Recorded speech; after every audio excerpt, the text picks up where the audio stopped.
Hello दोस्तों, स्वागत है आपका मेरे यूट्यूब चैनल में।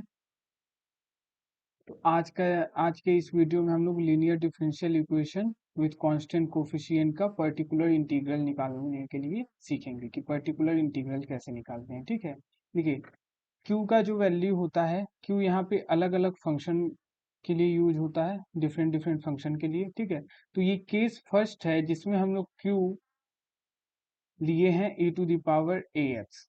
ठीक है, e⁴ax के लिए हम लोग पर्टिकुलर इंटीग्रल निकालना इस पार्ट में सीखेंगे। पिछले पार्ट में जो इसका पार्ट 1 था इस वीडियो का, उसमें हम लोगों ने CF कॉम्प्लीमेंट्री फंक्शन निकालना सीखा था। ठीक है, इसमें हम लोग पर्टिकुलर इंटीग्रल मीन्स PI निकालना सीखेंगे। ठीक है, तो देखिए द पर्टिकुलर इंटीग्रल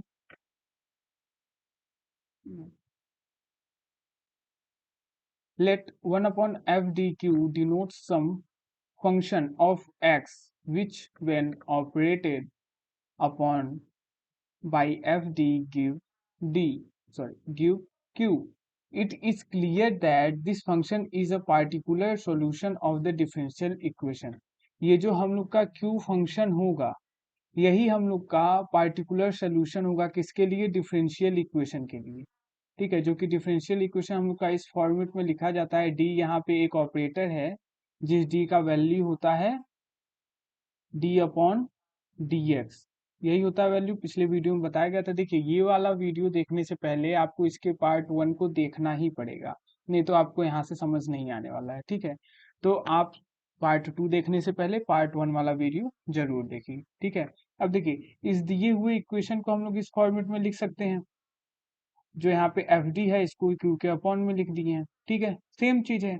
अब देखिए क्यू के लिए अगर हम लोग इसमें हम लोग एफ डी का मल्टीप्लीकेशन कर देते हैं तो फिर हम लोग को क्यू ही तो मिल जा रहा है, क्योंकि यहाँ पे ये जो एफ डी है वो इस एफ डी से कैंसिल आउट हो जाएगा। ठीक है, तो हम लोग कह सकते हैं कि 1/FD जो है इनवर्स ऑपरेटर है किसका? एफ डी का। ठीक है, एफ डी क्या हो गया?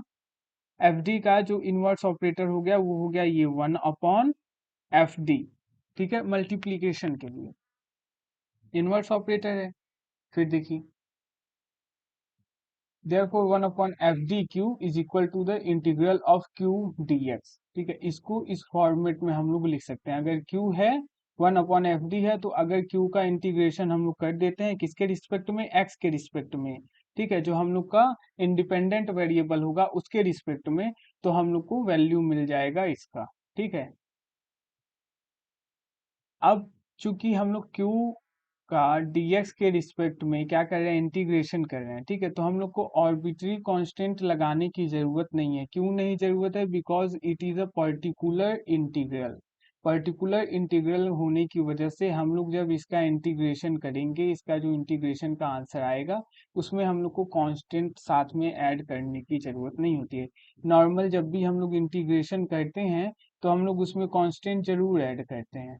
ठीक है, जैसे 1 का हम लोग इंटीग्रेशन कर रहे हैं dx के x के रिस्पेक्ट में, तो हम लोग x आंसर आता है प्लस c लिखते हैं। ठीक है, तो ये कांस्टेंट ऐड करते हैं। लेकिन पर्टिकुलर इंटीग्रल निकालते समय जब हम लोग फंक्शन q को इंडिपेंडेंट के रिस्पेक्ट में इंटीग्रेट करते हैं तो वहां पे हम लोग पर्टिकुलर इंटीग्रल के लिए कांस्टेंट आर्बिट्रेरी कांस्टेंट नहीं ऐड करते हैं।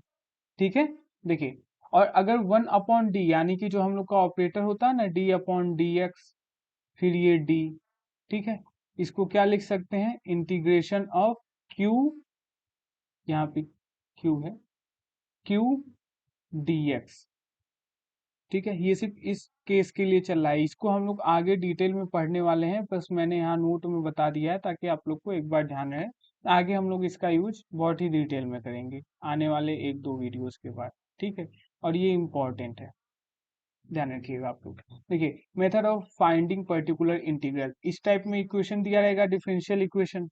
ठीक है, जिसमें हम लोग को q का वैल्यू कुछ ना कुछ दिया आएगा। पिछले वीडियो में हम लोग देख रहे थे ये क्या दिया था? 0। तो हम लोग का पर्टिकुलर इंटीग्रल क्या हो जा रहा था?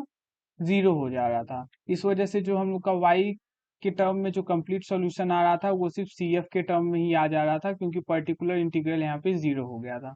तो हम लोग सिर्फ CF निकाल रहे थे इक्वेशन के लिए, कॉम्प्लीमेंट्री फंक्शन निकाल रहे थे, और वही हम लोग का कंप्लीट आंसर हो जा रहा था। ठीक है, लेकिन यहाँ पे ऐसा नहीं होगा। ऑपरेटर डी का यूज करके हम लोग इसको फंक्शन में ऐसे कन्वर्ट कर लेते हैं, ऊपर वाले इक्वेशन को ऐसे लिख लेते हैं। कैसे लिख सकते हैं ये भी पिछले वीडियो में बताया गया था। ये नेसेसरी है कि पिछला वीडियो आप लोग देख के ही इस पार्ट को देखें, नहीं तो समझ में आना बहुत ही मुश्किल है। ठीक है, तो जो हम लोग का पी आई होता है वो 1/FD/Q इतने के इक्वल होता है। हम लोग पी आई निकालने के लिए बस इतने ही टर्म को सॉल्व कर लेते हैं और हम लोग का जो है कि पर्टिकुलर इंटीग्रल निकल जाता है। अब जैसा पहले पेज पे ही मैंने बताया था कि हम लोग पहला केस पढ़ रहे हैं और इसमें हम लोगों ने q का जो फंक्शन लिया है वो लिया है e⁴ax, मतलब कि q की जगह पे अगर e⁴ax टाइप का फंक्शन रहेगा तो उसको हम लोग कैसे सॉल्व करेंगे। ठीक है, तो मैं जब इक्वेशन दिया रहेगा उसके स्टार्टिंग से आपको इसका स्टेप बाय स्टेप एक एक लाइन बता दे रहा हूँ। ठीक, इक्वेशन दिया होगा तो पहले तो उसको हम लोग F D Y is equal to e⁴ax F D Y यानी कि ऑपरेटर डी से ऑपरेटर डी का यूज करके जहां जहां भी डी अपॉन डी एक्स लिखा होगा वहां वहां डी कर लेंगे, जहां D square upon D x square लिखा होगा वहां पे डी स्क्वायर कर लेंगे। ठीक है, ऐसे कन्वर्ट कर लेंगे तो एफ डी वाई के फॉर्मेट में मिल जाएगा। ठीक है, फिर उसके बाद से हम लोग ऑक्सिलरी इक्वेशन निकालेंगे। ऑक्सिलरी इक्वेशन कैसे निकालते हैं पिछले वीडियो में अच्छे से बताऊं, इसमें भी अभी हम लोग क्वेश्चन लेंगे तो उसमें भी डील करेंगे इस चीज को।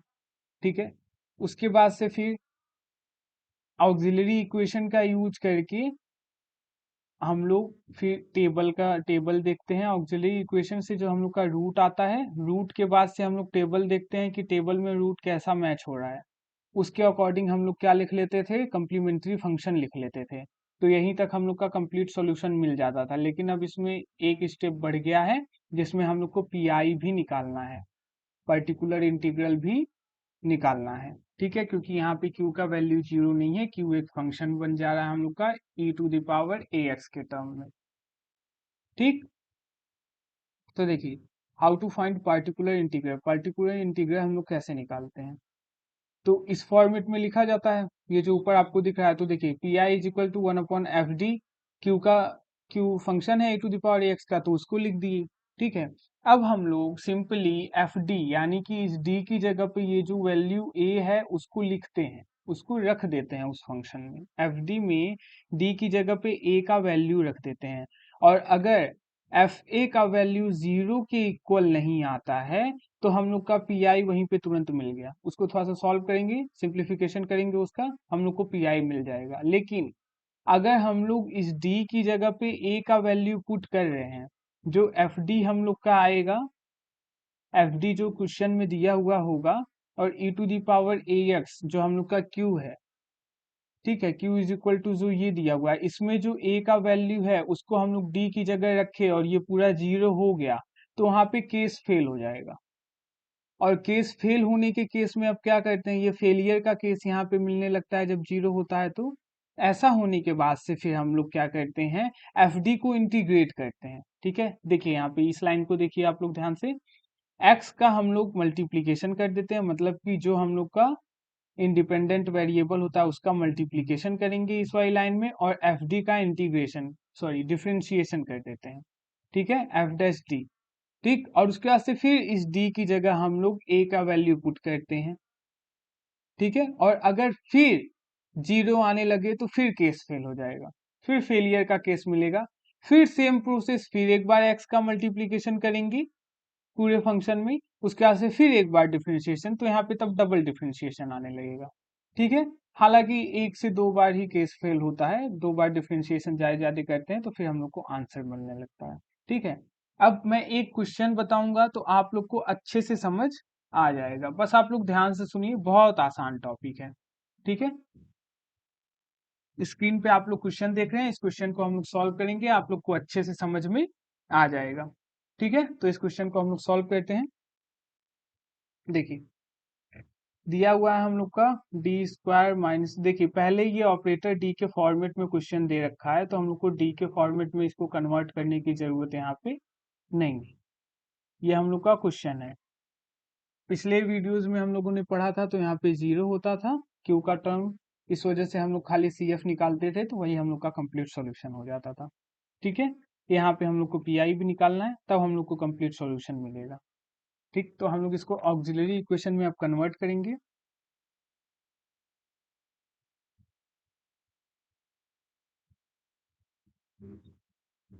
क्या हो जाएगा, M square minus 2m² plus M.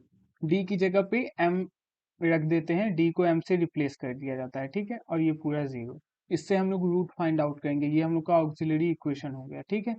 तो इसको जब हम लोग सॉल्व करेंगे तो हम लोग का एम का वैल्यू आएगा जो, सॉरी देखिए यहाँ पे क्यूब है, ये भी क्यूब हो जाएगा, m³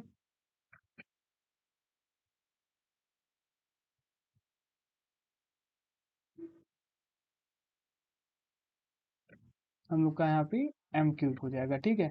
तो देखिए पावर देख के, डिग्री देख के हम लोग ये बता सकते हैं कि कितने रूट्स आने वाले हैं। 3 डिग्री दिख रहा है, हाईएस्ट डिग्री कितना है 3, तो हम लोग के रूट 3 मिलेंगे, ठीक है। तो इसको सॉल्व करने पे जो रूट आएगा, अगर आप लोग को सॉल्व करने नहीं आएगा इक्वेशन, तो मैं सॉल्व करके भी ये वाला बता दे रहा हूँ। m कॉमन ले लीजिए पहले, m² minus 2m plus 1 is equals to 0। m common है, देखिए ये आप लोग को दिख रहा होगा, तो फॉर्मूला होता है m-1 के होल स्क्वायर का, m² माइनस 2, देखिए m-1 है, यानी कि हम लोग इसको कहें a माइनस बी के होल स्क्वायर का फॉर्मूला हो जाता है a² minus 2ab plus b²। ये सब तो बताने की जरूरत है नहीं, ये सब तो आप लोग को आता होगा अच्छे से, ठीक है। इसको हम मिटा देते हैं।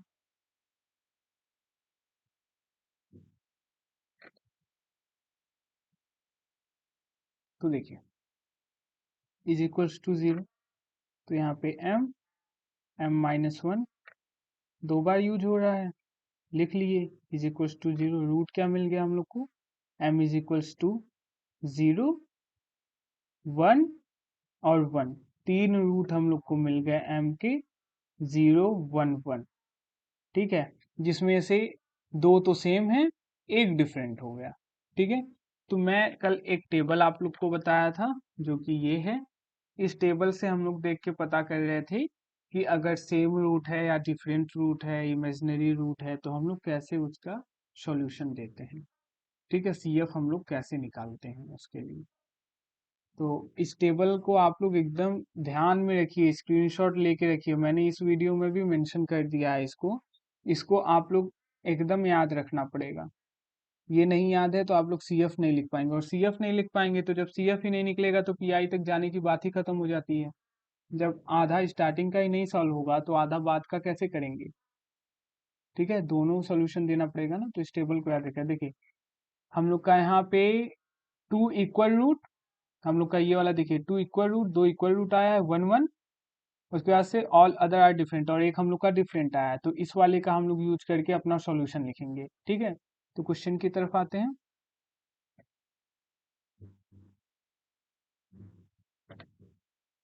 तो m का वैल्यू हम लोग का 0 1 1 है, तो हम लोग यहाँ से लिखेंगे सी एफ, कॉम्प्लीमेंट्री फंक्शन। क्या आ जाएगा हम लोग का, C1 e to the power 0x plus, इस वाले को देख के लिखा जा रहा है, इस वाले को, ठीक है। मैं पहले अदर वाला जो है, all other are different, different वाला पहले लिख रहा हूँ, सेम वाला उसके बाद में लिखूंगा, ठीक है। तो आप लोग ध्यान दीजिएगा। तो ये हो गया 0x प्लस C2 लेंगे, C1 यूज हो गया है, एक कांस्टेंट यूज हो गया है, e टू द पावर 1 है, 1 इंटू एक्स यानी कि x प्लस, देखिए ये गड़बड़ हो गया थोड़ा सा, दोनों रूट सेम है तो ऐसे नहीं लिख सकते हैं।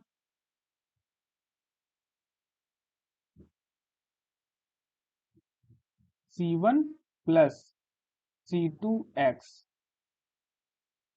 e to the power x, ये हो गया हम लोग का CF मिल गया। देखिए हम लोग इसको एक बार और थोड़ा और सिंप्लीफाई कर ले रहे हैं। e to the power 0x, 0 और x का मल्टीप्लीकेशन होगा यहाँ पे, तो 0 हो गया e टू द पावर 0, और किसी भी वैल्यू के पावर में अगर 0 है तो उसका वैल्यू हो जाता है 1, तो ये हो जाएगा C1 प्लस C2 है, ये C3 है, एक कांस्टेंट यूज कर लिए थे, दूसरा और तीसरा होगा, तो यहाँ पे हो गया C2 plus C3x e to the power x, ठीक है। हम लोग का CF निकल गया है, अब हम लोग PI निकालेंगे, ठीक है। तो पी आई निकालते समय हम लोग क्या लिखते हैं, 1/FD इंटू क्यू। ठीक है, तो अब देखिए एफ डी कितना है हम लोग का, 1/FD कितना है, तो ये वैल्यू हम लोग का जो है, यही हम लोग का एफ डी है। ठीक है, नोट करते रहिएगा आप लोग जो भी क्वेश्चन मैं बता रहा हूँ, क्योंकि जिस टाइप का मैं क्वेश्चन बता रहा हूँ आप लोग के एग्जामिनेशन में वैसा ही क्वेश्चन आएगा, ये कंफर्म है कि इसी टाइप के क्वेश्चन आएंगे। ज्यादा डिफिकल्ट क्वेश्चन नहीं आता है, हाँ थोड़ा बहुत घुमा के आ जाता है, लेकिन ज्यादा डिफिकल्ट नहीं देता है।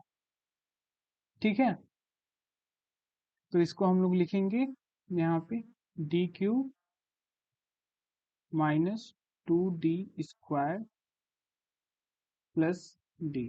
क्यू का वैल्यू हम लोग का कितना है, e⁻⁻x, तो हम लोगों ने लिख दिया यहाँ पे e⁻⁻x।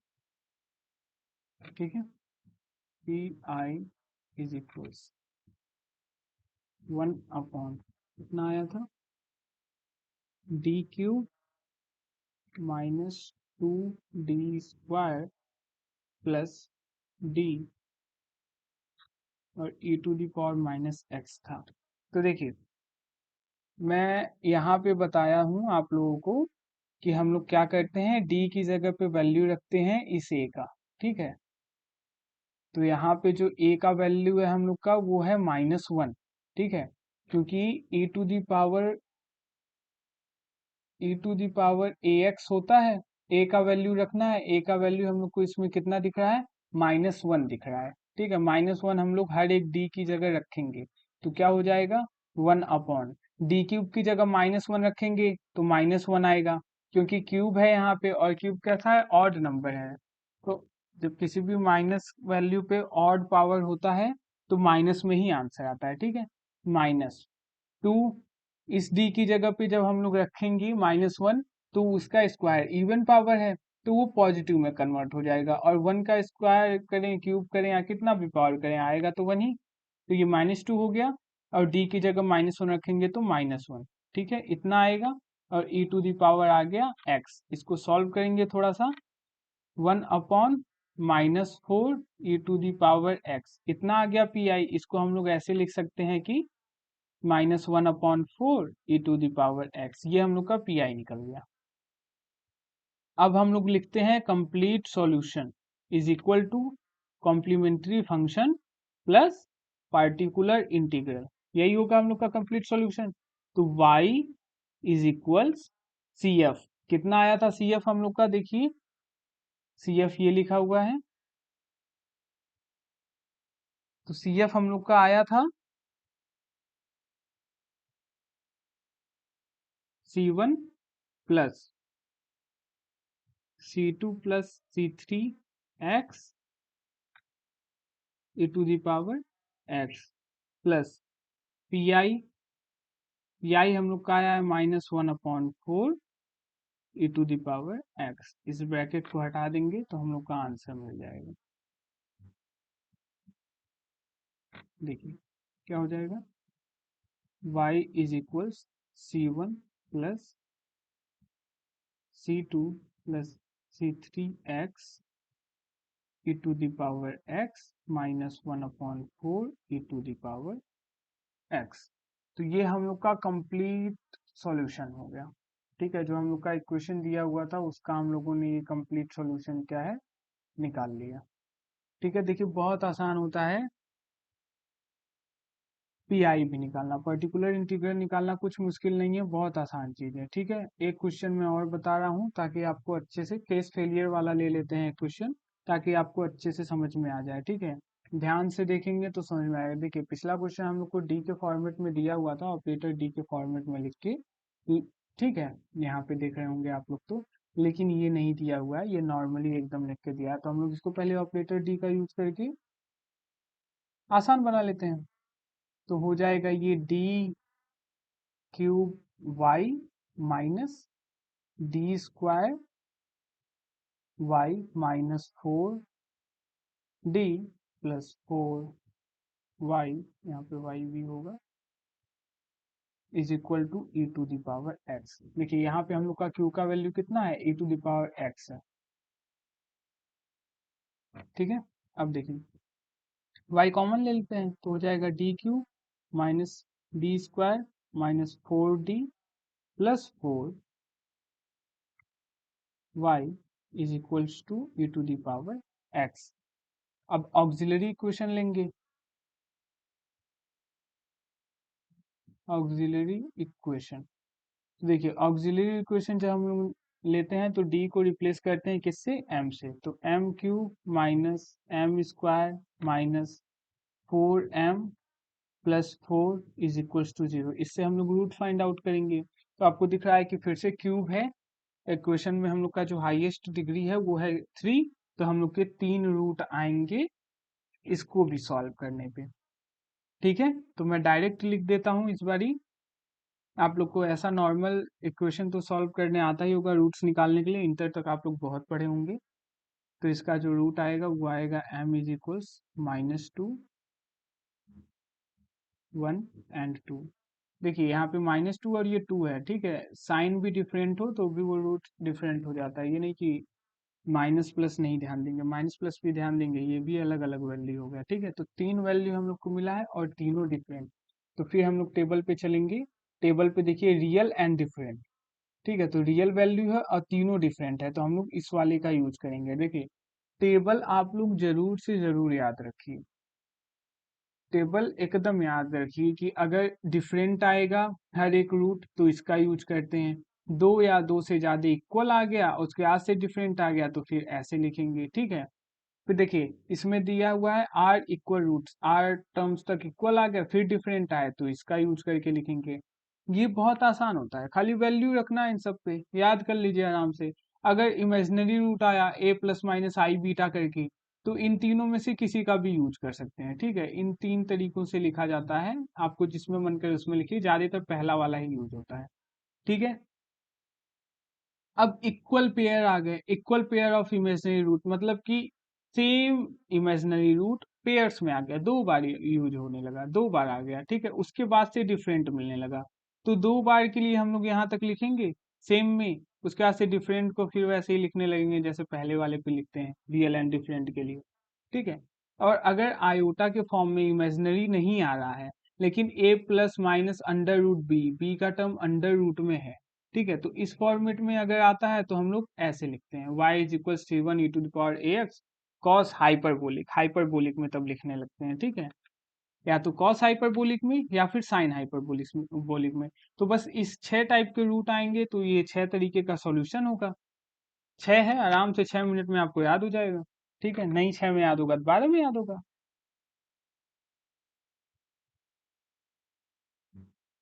ठीक है, तो ये क्वेश्चन हम लोग सॉल्व कर रहे थे। अब तीनों रूट डिफरेंट है, डिफरेंट रहता है तो सी एफ कैसे लिखेंगे। अब अभी अभी हम लोग देखे हैं c1 e to the power -2x plus c2 e to the power 1 है, 1 इंटू एक्स यानी कि x plus c3 e to the power 2x। ठीक है, ये हम लोग निकाल लिए कॉम्प्लीमेंट्री फंक्शन। अब निकालेंगे पी आई निकालेंगे।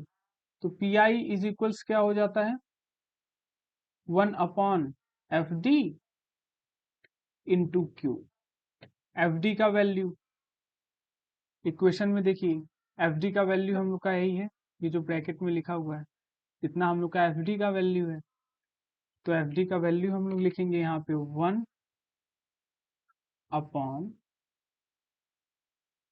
1/d³ minus d² minus 4d plus 4। ये हम लोग का हो गया d का वैल्यू, q का वैल्यू कितना है e to the power x है क्वेश्चन में से, ये हो गया। फिर अब हम लोग वैल्यू रखेंगे यहाँ पे, a का वैल्यू देखिए कुछ नहीं लिखा है यानी यहाँ पे 1 है, तो a का वैल्यू हम लोग का हो गया 1। अगर हम लोग 1 रखते हैं इस इक्वेशन में तो हम लोग को क्या मिलेगा, यहाँ पे मिल जाएगा 1 -1 प्लस सॉरी -4 और +4। तो यहाँ पे देखिए 4 से 4 कैंसिल आउट हो जा रहा है, 1 से 1 कैंसिल आउट हो गया।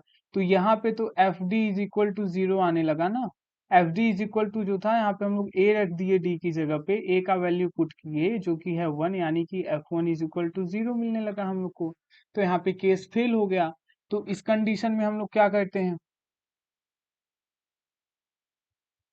इस कंडीशन में अब हम लोग क्या करेंगे जब केस फेल हो जाता है, तो अभी अभी मैं आपको बता रहा था इस कंडीशन में क्या करते हैं। तो देखिए,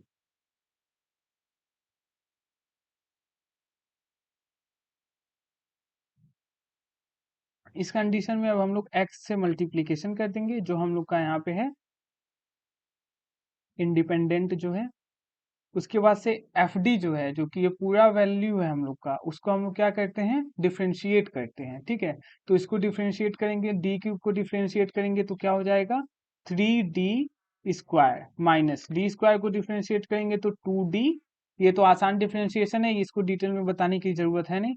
माइनस 4d को डिफ्रेंशिएट करेंगे तो 4, और 4 को डिफ्रेंशिएट करेंगे तो ये कांस्टेंट है, 0 हो जाएगा। ठीक है, तो हम लोगों ने एफ डी को 1 टाइम्स जो है वो डिफ्रेंशिएट कर लिया है, यहाँ पे वैल्यू वही रहेगा e⁻x। फिर से अब डी की जगह पे हम लोग a का वैल्यू रखेंगे, और a का वैल्यू है हम लोग का 1। फिर रखते हैं इसको x रहने दीजिए, 1 अपॉन कितना हो जाएगा 3, 1 रखेंगे डी स्क्वायर की जगह पे तो 3 हो गया, -2 -4 e⁻x। इसको सॉल्व करते हैं तो P I is equal to हो जाएगा हम लोग का x 1/-3, -2 -4 -6 और +3, तो -3 बच गया, फिर e⁻x हो गया। इसको हम लोग थोड़ा सा सही से अरेंज करके लिख लेते हैं, 1/-3x e⁻x। ठीक है, ये हम लोग का आ गया पी आई। अब कंप्लीट सॉल्यूशन हम लोग लिखेंगे। कंप्लीट सॉल्यूशन बराबर क्या हो जाता है, C F complementary function plus P I particular integral. तो y इज इक्वल्स टू क्या हो जाएगा, कितना आया था हम लोग का सी एफ कॉम्प्लीमेंट्री फंक्शन, तो ये नीचे लिखा हुआ है, इतना आया था, लिख देते हैं यहाँ पे c1 e⁻−2x plus c2 e⁻x plus c3 e⁻2x, और पी आई हम लोग का माइनस में आया है तो -1/3x e⁻x। तो ये हम लोग का जो है वो कंप्लीट सॉल्यूशन हो गया। ठीक है, तो देखिए पी आई निकालना कितना आसान होता है। तो अगर e⁻ax के फॉर्म में रहेगा क्यू का वैल्यू अगर e⁻ax के फॉर्मेट में दिया है तो पी आई ऐसे ही निकालते हैं। ठीक है, आप इसको बैक जाके फिर से एक बार देखिएगा, आपको अच्छे से समझ में आ जाएगा। ठीक है, नहीं समझ में आएगा तो कमेंट करके बताइएगा, तो अगला केस मैं जब बताऊंगा तो एक बार इसको भी डिस्कस कर दूंगा। ठीक है, अगर नहीं समझ आता है तो, वैसे तो आशा करता हूँ कि आपको समझ आ जाएगा। ठीक है, और देखिए यहाँ पे मैंने कुछ इंपॉर्टेंट क्वेश्चन लिख रखे हैं, ये 3 बहुत ही इंपॉर्टेंट, 2 तो मैंने आपको बताया सॉल्व करके, और ये 3 मैंने लिख रखे हैं आंसर के साथ। ठीक है, तो इसको आप लोग जरूर सॉल्व कीजिएगा, ये तीनों क्वेश्चन जो है, और जो 2 मैंने बताया है उसको फिर अपने मन से सॉल्व करने की कोशिश कीजिएगा। इस पेज का स्क्रीनशॉट ले लीजिए। ठीक है, आपको इसी टाइप के क्वेश्चन आपके एग्जाम में मिलेंगे, इससे कुछ अलग नहीं मिलने वाला है। ठीक है, वैल्यू थोड़े से चेंज हो सकता है, जहाँ पे 5 है वहाँ 6 हो जाएगा। ठीक है, यहाँ पे d⁻4 देख रहे हैं आप लोग, तो इसके 4 रूट्स आएंगे। ठीक, थोड़ा सा लंबा होगा लेकिन एकदम सिंपल इक्वेशन है। तो इसी टाइप के क्वेश्चन आएंगे, कुछ अलग नहीं आएगा। 5th नंबर का क्वेश्चन आप लोग देख रहे होंगे, क्वेश्चन यहाँ तक है, बाद में y0 दे दिया है, y0 का वैल्यू जब रख रहे हैं तो 0 0 आ रहा है, y'0 के लिए 9 दिया हुआ है वैल्यू। ठीक है, तो इसका मतलब ये होता है कि हम लोग का जब कंप्लीट सॉल्यूशन आ जाएगा तो उसमें हम लोग को जितने भी कांस्टेंट हैं उसका भी वैल्यू निकाल के रखना है। 2 वैल्यू दिया है, 2 इक्वेशन बनेगा, और 2 पावर है, यहाँ पे डिग्री 2 है डी का, देखिए, तो इस हिसाब से रूट भी 2 आएंगे, और 2 कांस्टेंट यूज होगा। 2 कांस्टेंट के वैल्यू निकालने के लिए 2 इक्वेशन बहुत होता है, और इस 2 वैल्यू से आप आराम से उसे निकाल लेंगे। ठीक है, तो ये कुछ ज्यादा नहीं है, बस आगे 4 लाइन और बढ़ गए हैं, इसका वैल्यू रख के आप लोग कांस्टेंट टर्म का जो भी है वैल्यू निकल जाएगा। ठीक है, आंसर देखिए मैं हर एक क्वेश्चन का उसके नीचे लिख दिया हूँ, ताकि आप सॉल्व करने के बाद से मैच कर लें कि आंसर आपका सही हो रहा है कि नहीं। ठीक है, अगर इसमें से कोई सा क्वेश्चन नहीं आएगा तो आप कमेंट करके बताइएगा जरूर, ताकि मैं अगले वीडियो में उसे बता सकूं। जो भी क्वेश्चन आपको इन तीनों में से नहीं आएगा कमेंट कर दीजिएगा, मैं अगले वीडियो में उसको डिस्कस कर लूंगा। ठीक है, अगले वीडियो में हम लोग क्यू का दूसरा फंक्शन देखेंगे, कॉस का, कॉस का देखेंगे, और किसका देखेंगे, साइन का। ठीक है, इन दोनों का जो कि है फंक्शन, अगर क्यू की जगह कॉस के टर्म में कुछ आ जाए, कॉस ए या फिर कॉस एक्स और साइन एक्स, ठीक है, इस टर्म में आएगा तो उसको कैसे सॉल्व करेंगे अगले वीडियो में मैं आपको ये बताऊंगा। ठीक है, एक एक वीडियो इंपॉर्टेंट होने वाला है, अगर आप मेरे बनाए हुए हर एक वीडियो को देखेंगे तो कंफर्म है कि 35 MCQ तो हो ही जाएगा, नहीं कुछ तो 30 तो आपका आराम से होगा, और 3 क्वेश्चन भी हो जाएंगे, बस आप आराम से देखते रहिए। ठीक है, डीडू यूनिवर्सिटी के, डीडू यूनिवर्सिटी में जो फॉर्मेट चल रहा है उसके अकॉर्डिंग मैं ये चीज़ बता रहा हूँ, दूसरे यूनिवर्सिटी में अलग हिसाब से चल रहा है, वहाँ पे ऑब्जेक्टिव नहीं हो रहे हैं दूसरे अदर्स यूनिवर्सिटी में। ठीक है, तो आप लोग ध्यान से पढ़िए, मन से, और मेरा वीडियो देखते रहिए, आप लोग के लिए बढ़िया रहेगा। ठीक है, मिलते हैं अगले वीडियो में। Thank you everyone.